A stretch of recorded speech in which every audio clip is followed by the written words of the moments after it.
Egypt's history during the 18th dynasty, a significant era within the New Kingdom, spans the years from approximately 1550 BC to 1295 BC.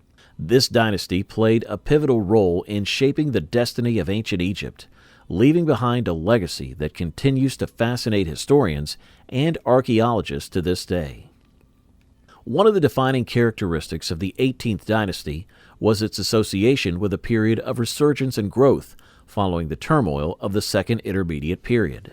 Under the leadership of kings like Ahmose I, who expelled the foreign Hyksos rulers from the Delta region, Egypt experienced reunification and territorial expansion. This era marked a turning point, as Egypt sought to extend its influence northward into Syria and southward into Nubia. These conquests brought immense wealth, including resources and labor, contributing to Egypt's prominence in the region. The 18th dynasty also witnessed the flourishing of Egyptian culture and society. The kingdom boasted a formidable military, excelled in craftsmanship, and constructed impressive monuments and temples. Its people, particularly the elite classes, embraced literacy and bureaucracy, fostering a sophisticated administrative system.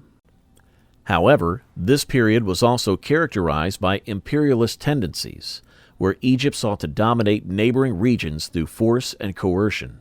The pharaohs of the 18th dynasty established a divine monarchy that played a central role in the lives of Egyptians, reinforcing control and stability. The value of imports into Egypt is typically 1/3 of the GDP, while exports are 1/10. Since World War II, exports have generally lagged behind imports. The trade deficit was especially large from 1960 to 1965, as development spending increased, reaching a peak in 1966. Following the 1973 war with Israel, there was a concerted effort to restrict imports and encourage exports, although this was largely unsuccessful. The trade deficit reached new heights in the early and mid-1980s, owing primarily to a fall in revenue from petroleum exports and an increase in food imports. These issues have remained into the early 21st century. Transfers from abroad, such as aid from Western governments and remittances from Egyptians working in other countries, helped to offset the massive visible trade deficit.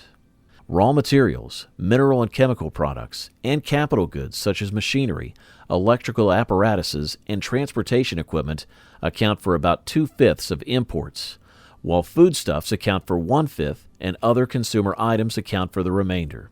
Petroleum and petroleum products are its most important exports, followed by raw cotton, cotton yarn, and textiles. Raw materials, minerals, and chemicals, as well as capital goods, are all exported. Rice, onions, garlic, and citrus fruit are examples of agricultural exports. China, the United States, Italy, Germany, and the Gulf Arab countries are Egypt's most important trading partners. Manufacturing became one of Egypt's biggest economic sectors during the 20th century, and by the beginning of the 21st century, it accounted, along with mining, for around 1/4 of the country's gross domestic product. Free trade policies that encouraged the importation of foreign goods led to the decline of domestic manufacturing beginning in the late 19th century and continuing until approximately 1930. Egyptian governments put a customs duty on imported goods in order to encourage the growth of Egyptian manufacturing. This move was motivated by the need to boost national income, to diversify the economy, and to satisfy the expectations of a fledgling nationalist government. Additionally, the government wanted to satisfy the aspirations of a growing nationalism. In addition, the Bank of Egypt made loans available to Egyptian businessmen and women in the 1920s and 1930s in order to encourage the growth of Egyptian domestic manufacturing.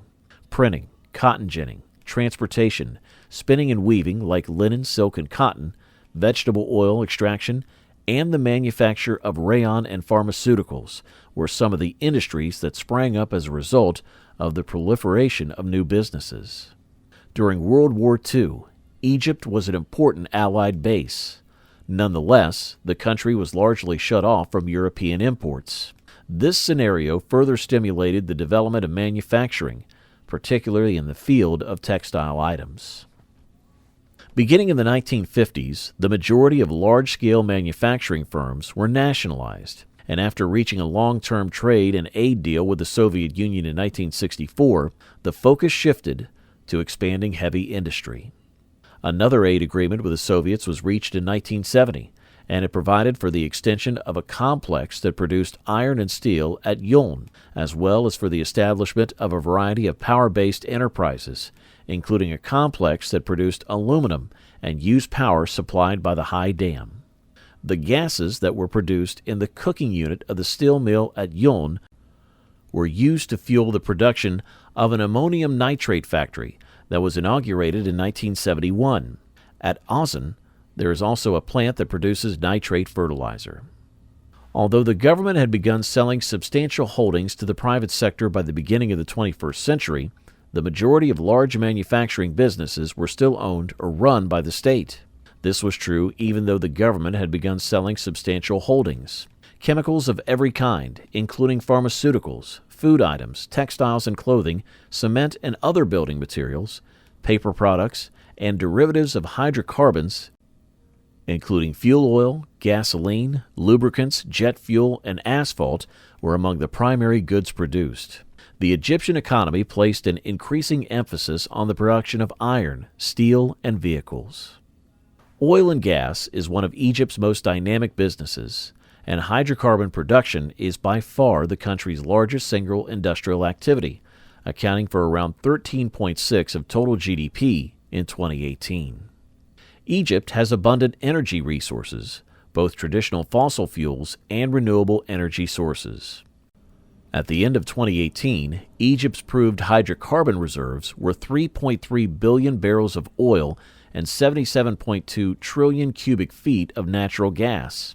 The Egyptian government encourages international oil corporations to invest in the oil and gas sector, and there are currently more than 50 IOCs working in Egypt. Through the operation of the 2 Suez Canal transit points and the Suez-Mediterranean pipeline, Egypt plays a critical role in worldwide energy markets. The Suez Canal, which was expanded in 2015, is an important transit route for oil and LNG exports traveling south from North America and down the Mediterranean Sea to Asia. Fees received from the operation of these 2 transit hubs provide significant cash to the Egyptian government. In January of 2019, the Egyptian government established the East Mediterranean Gas Forum in an effort to advance the country's long-term goal of turning Egypt into a regional energy hub. The East Mediterranean Gas Forum, which comprises Egypt, Israel, Italy, Greece, Cyprus, Jordan, and the Palestinian Authority, convened in Cairo in January and accepted the organization's foundation charter, thereby establishing a forum for East Mediterranean natural gas cooperation. The EMGF is an acronym for the East Mediterranean Gas Forum.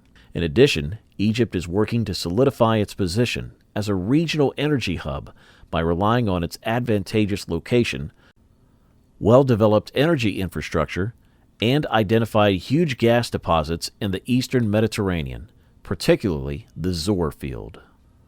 Increased revenue from energy exports can be reinvested in education, healthcare, and social welfare programs, ultimately improving the quality of life for Egyptians. However, success will depend on effective governance, sustainable development practices, and global market dynamics. If managed wisely, Egypt has the potential to transform into a prosperous nation in the coming years.